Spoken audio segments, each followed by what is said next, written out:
যারা ভোট দিতে চেয়েছিল তারা ভোট দিতে পেরেছে। একটা শান্তিপূর্ণ নির্বাচন হয়েছে, একটা গ্রহণযোগ্য নির্বাচন হয়েছে। কিছু বিচ্ছিন্ন বিক্ষিপ্ত ঘটনা ছাড়া নির্বাচন যারা সম্ভব করেছে, যাদের আত্মত্যাগের কারণে, যাদের রক্তের বিনিময়ে, তাদের প্রতি আমাদের, তাদের স্মৃতির প্রতি আমাদের শ্রদ্ধা জ্ঞাপন করা দরকার। এবং যারা গত 15-16 বছর লড়াই করেছে, তারাও ধন্যবাদ পাওয়ার যোগ্য। তো এই নির্বাচন আমাদের যে সারাদিন যে আপনি দেখলেন সুষ্ঠু এবং কতটা স্যার গ্রহণযোগ্য হয়েছে, মানে যে ভোট কাস্টিং হয়েছে তার সেগুলোর আলোকে আপনার আমার মনে হয় নির্বাচনটা গ্রহণযোগ্য হয়েছে, নির্বাচনটা শান্তিপূর্ণ হয়েছে। যারা ভোট দিতে চেয়েছে তারা ভোট দিতে পেরেছে। তো এই হ্যাঁ, কিছু ত্রুটি বিচ্যুতি আছে, কিন্তু এমন কোনো বড় ত্রুটি বিচ্যুতি হয় নাই যেটা নির্বাচনী ফলাফলকে পাল্টিয়ে দেবে এরকম। তো এই যারা এর সাথে যুক্ত ছিল তাদের অভিনন্দন, এবং যাদের আত্মত্যাগের ফলে, যাদের লড়াই সংগ্রামের ফলে এটা অর্জিত হয়েছে, নির্বাচনের সুযোগ সৃষ্টি হয়েছে, তাদেরকেও ধন্যবাদ। এখন স্যার তাদের কি কাজ হবে যারা জয়ী হবেন, যারা প্রধান বিরোধী দল হচ্ছেন? এখন তাদের আমরা একটা যে ওই বলা হয় আমরা একটা হোমোজেনিয়াস জাতি, অর্থাৎ আমাদের মধ্যে জাতিগত তেমন পার্থক্য নেই, যদিও আমাদের কিছু আদিবাসী সম্প্রদায় আছে। আমরা আমাদের ভাষা এক, আমরা দেখতে একরকম, আমাদের সংস্কৃতি বহুলাংশ এক। তো এই সমাজ কিন্তু এই সকল আমাদের যে এই সকল ক্ষেত্রে আমাদের মধ্যে বিভাজন না থাকলেও আমরা একটা বিভাজিত জাতি, চরমভাবে বিভাজিত জাতি।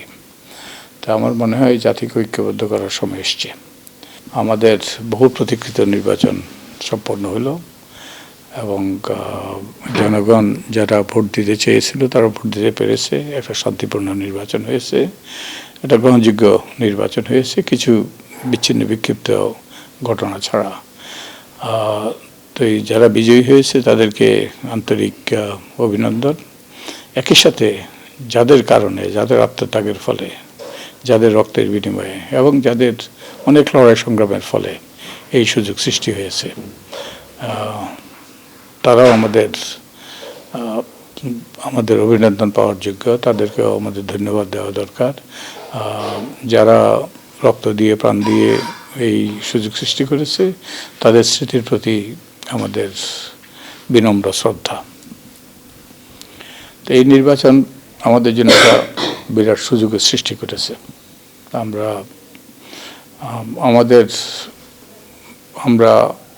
জাতি হিসেবে আমাদের মধ্যে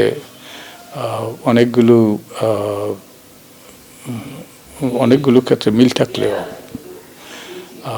অর্থাৎ আমরা একটা হোমোজেনিয়াস জাতি, আমাদের ভাষা এক, সংস্কৃতি এক, আমরা এমনকি দেখতেও এক। তো এই সত্ত্বেও আমাদের মধ্যে চরম বিভাজন। বিভক্ত জাতি বেশি দূরে এগোতে পারে না।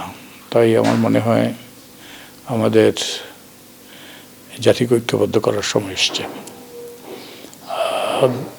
যে বিএনপি ক্ষমতা যাওয়ার আগেই তারা রেইনবো নেশনের কথা বলেছে, একটা জাতিকে ঐক্যবদ্ধ করার কথা বলেছে। তো আমি আশা করি তারা এদিকে অগ্রাধিকার দিবে এবং বিরোধী দলকে আস্থায় নেবে। আস্থায় নিয়ে সরকারি দল, বিরোধী দল মিলে অনেকগুলো মৌলিক বিষয়ে আমাদের যেখানে ঐক্যমত্য হওয়া দরকার সেই সব বিষয়ে ঐক্যমত্যে পৌঁছবে।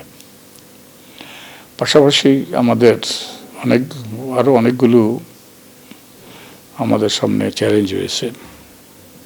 একটা চ্যালেঞ্জটা অবশ্য আমাদের দুর্নীতি, সর্বগ্রাসী সর্বব্যাপী দুর্নীতি। এর বিরুদ্ধে, এর মূলোৎপাটন করার জন্য তাদের সর্বশক্তি নিয়োগ করতে হবে। অর্থনৈতিক ক্ষেত্রে আমাদের স্থবিরতা আছে, এবং আমাদের বৈষম্য, কর্মসংস্থানের অভাব, এগুলো আমাদের জন্য বিরাট চ্যালেঞ্জ। তো এই জন্য আমাদেরকে তথ্য প্রযুক্তির দিকে নজর দিতে হবে। ভবিষ্যতে তথ্য প্রযুক্তি হবে আমাদের গুরুত্বপূর্ণ। ভবিষ্যতে তথ্য প্রযুক্তির ভিত্তিতেই সারা পৃথিবীর অর্থনীতি পরিচালিত হবে।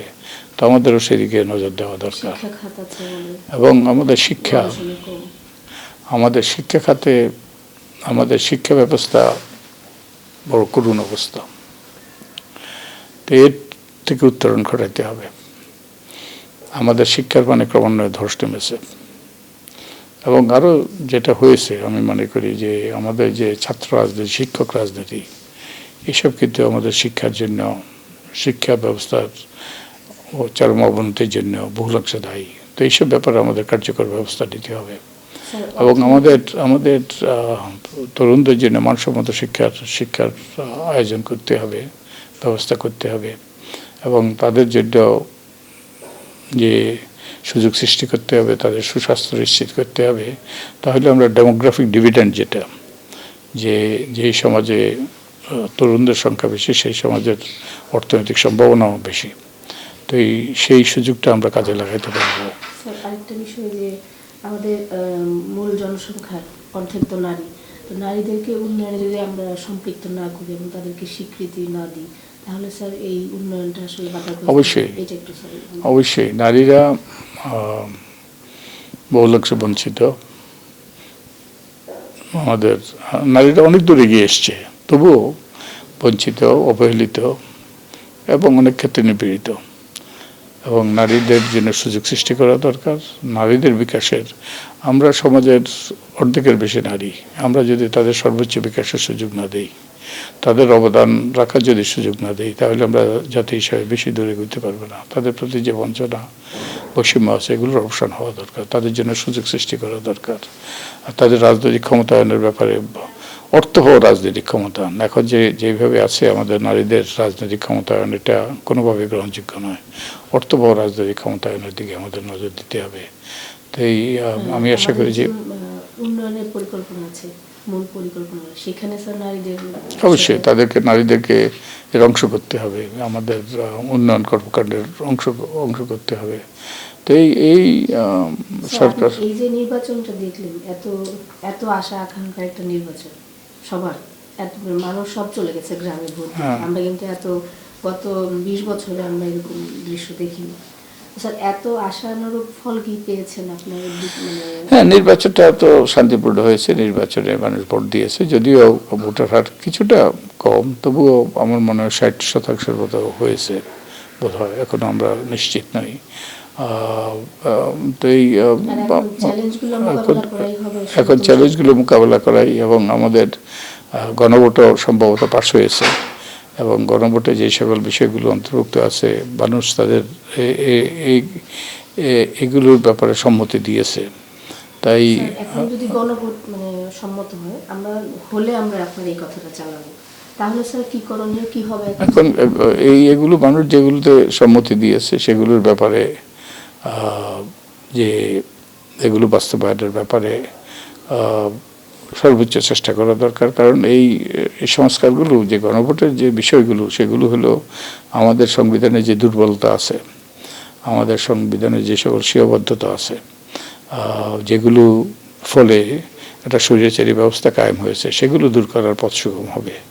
তাই আমার মনে হয় এটা বাস্তবায়নের ব্যাপারে সরকার, তো অবশ্য সরকারের একটা বাধ্যবাধকতা আছে, 180 দিনের মধ্যে এই কাজটা করতে হবে, 180 কর্মদিবসের মধ্যে। তো আশা করি সেটা সরকার যথাযথ করবে। এবং এগুলোই নয়, শুধু আরও যে সকল সংস্কার দরকার, অনেকগুলো আরও বিষয়ে সংস্কার দরকার, যেগুলোর ব্যাপারে তারা উদ্যোগী হবে। এবং যার ফলে আমাদের সংবিধানের ক্ষেত্রে যে সকল সীমাবদ্ধতা আছে, আইন কানুনে যে সকল দুর্বলতা আছে, সেগুলো দূরীভূত হবে, যাতে আমাদের একটা গণতান্ত্রিক ব্যবস্থাটা, নির্বাচনের মাধ্যমে আমাদের গণতান্ত্রিক ব্যবস্থার প্রথম পদক্ষেপ আমরা অতিক্রম করলাম। কিন্তু আমাদের যদি গণতন্ত্রকে যদি প্রাতিষ্ঠানিক রূপ দিতে হয়, তাহলে আরও অনেক পরিবর্তন করা দরকার। গণতন্ত্রের অনেক ঘাটতি আছে, অনেক সমস্যা আছে, সুশাসনের ক্ষেত্রে অনেক প্রতিবন্ধকতা আছে। এগুলো দিকে নজর দিতে হবে। আর আরেকটা যেটা অত্যন্ত গুরুত্বপূর্ণ, ইতিহাস থেকে শিক্ষা গ্রহণ করা। যে শেখ হাসিনা তো অপ্রতিরোধ্য ছিল, অনেকে ধারণাই করে না যে শেখ হাসিনা যেতে পারে। শেখ হাসিনা আমৃত্যু প্রধানমন্ত্রী থাকবে এবং তাদের শাসন চলতেই থাকবে। তো সেটার অবসান হয়েছে, কারণ অন্যায় করলে তার মাসুল দিতে হয় এবং তারা চরম অন্যায় করেছে। এবং যারা অন্যায় করেছে, যারা অপরাধ করেছে, তাদেরকে বিচার আনা দরকার। তাদের কাছ থেকে শিক্ষা নিতে হবে, যেন যে সেই পথে যেন আমরা না হাঁটি এবং কোনোভাবে ক্ষমতার জন্য ব্যবহার না করি এবং মানুষের কল্যাণে যেন রাজনীতি হয়। আমাদের রাজনীতিটা হয়ে গিয়েছে দুর্ভাগ্যবশত অর্থকরী অর্জনের মোক্ষম উপায়। রাজনীতিটা ব্যবসায় পরিণত হয়েছে। তো রাজনীতিকে জনকল্যাণমূলক কার্যক্রমে পরিণত করতে হবে। তো এইগুলো বড় বড় চ্যালেঞ্জ এবং এগুলো আমাদের গণতান্ত্রিক মূল্যবোধে চরম অবক্ষয় ঘটেছে। তো এগুলোর থেকে আমাদের উত্তরণ করতে হবে। তো আমি আশা করি যে তারা যে ম্যান্ডেট পেয়েছে, তারা তো বিরাট ম্যান্ডেট পেয়েছে, এই ম্যান্ডেটটা কাজে লাগিয়ে সবাইকে সাথে নিয়ে অনেকগুলো জটিল সমস্যা আছে, এই সমস্যাগুলো সমাধানের জন্য তারা এগিয়ে আসবে। স্যার, আমরা সব জায়গায় একটা আলোচনা দেখছি, যদিও টপিকের বাইরে। বাংলাদেশ জামায়াতে ইসলামী তারা আসলে শুরু থেকেই স্বাধীনতা বিরোধী একটি দল হিসেবে পরিগণিত হয়ে আসছে। তাদের বড় বড় নেতারা ইতিমধ্যে যুদ্ধাপরাধীদের ফাঁসিও কার্যকর হয়েছে। তো সেই দেশে তারা আজকে ক্ষমতায়, এই বিষয়টা সমীকরণটা স্যার মানে কিভাবে দেখছেন? সারা পৃথিবীতে এই যে রিলিজিওসিটি বলে, ধর্মের প্রতি অনুরাগ সারা পৃথিবীতে বেড়েছে, আমাদের দেশেও বেড়েছে। এবং এটা আমাদের মনে রাখতে হবে। এবং তারা যে তাদের বিরুদ্ধে অনেক অভিযোগ আছে, তারা স্বাধীনতার বিরোধিতা করেছে, ওইসব সত্ত্বেও কিন্তু তাদের কতগুলো ইতিবাচক দিক আছে। যেমন যে তারা যেটা দাবি করেছে সততা, এবং তারা একটা দুর্নীতিমুক্ত একটা স্বচ্ছ রাষ্ট্র প্রতিষ্ঠা করবে। তো সেই সব ব্যাপারে তারা জনগণের সমর্থন পেয়েছে। তো এনসিপি বিভক্ত হয়ে গিয়েছে এবং তরুণ দল হিসেবে তারা বিভক্ত হয়ে গিয়েছে। তারা যে তাদের মধ্যে যে পরিপক্কতা প্রদর্শন করার, তারা সেটা প্রদর্শন করতে পারে নাই। আর তারা অনেক অন্যায়ের সাথে যুক্ত ছিল, কিন্তু তারা যতটুকু অন্যায় করেছে তার চেয়ে বেশি প্রচারিত হয়েছে এই অন্যায়গুলো।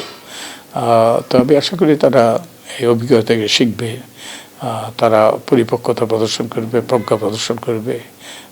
এবং একই সাথে যারা ক্ষমতায় আছে, যেটা আজকে সবচেয়ে বেশি প্রয়োজন, প্রজ্ঞা, সাহসিকতা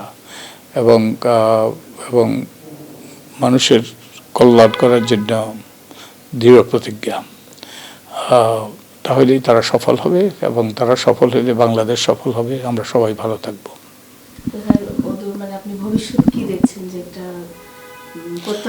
আমি তো মোটা দাগে তো প্রত্যাশা হইল তো আমরা